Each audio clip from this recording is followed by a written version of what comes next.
పర్మనెంట్గా ఇలాంటి మాటలు రాకుండా ఉండాలంటే నాకు ఏం చేయాలో చాలా బాగా తెలుసు నాకు. అని మీరు ఇంక బెదిరించడాలు మానేసేయాలి. వైసీపీ నాయకులకు నుంచి మీరు బెదిరించడం మానేసేయండి. ఇంకా మీరు ప్రజాస్వామ్య వ్యవస్థలో ప్రజాస్వామ్య పార్లమెంటరీ భాషకి మీరు రండి. ఇంకా మీరు బెదిరించడం మానేయాలి. అలాగే ఎవరన్నా అధికారులు కానీ ప్రజల్లో కానీ ఎవరన్నా ఉంటే ఒకవేళ వాళ్ళు వచ్చేస్తారేమో అప్పుడు ఏంటి, అలాంటి పరిస్థితులు రావు. ఎందుకు రావు కూడా చెప్తాం. దీనికి నేను లాజికల్ రీజనే చెప్తాను. మీరు ఎంత కొట్టుకున్నా కొట్లాడినా మీ ఓట్ శాతం సర్టన్, అది తగ్గుద్దా పెరుగుద్దా మీరు కాబట్టి ఇంకొకరికి వెళ్తుంది ఆ పార్టీ, ఆ ఓట్ బ్యాంక్.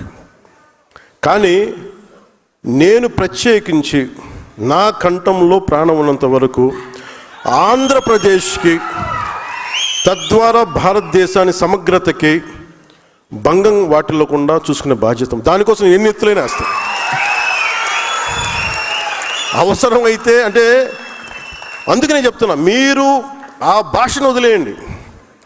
మీరు గొప్పగా మీరు వెళ్ళండి, నాకే ఇబ్బంది లేదు. కానీ మీరు రౌడీలను వెనకేసుకొస్తాం, గంజా చేసే వాళ్ళని మేము వెనకేసుకొస్తాం. తెనాల్లో గంజా రౌడీలను పోలీసులు పెడితే వీళ్ళు వాళ్ళకి మద్దతుగా పోలీసులకి వెళ్ళారు, వీళ్ళు మన జ్యుడిషియరీకి వెళ్ళారు, న్యాయ వ్యవస్థకి. న్యాయ వ్యవస్థని ఈ రోజున ఏదైనా చేద్దామంటే పోలీసులు ఇబ్బంది పడతాం సార్, చేస్తే మళ్ళీ పోలీసు మనకి కేసులు పెడతారేమోనని, జ్యుడిషియరీ కేసులు అవుతాయేమని, జ్యుడిషియరీ మేము సమాధానం చెప్పాల్సి వస్తుందని.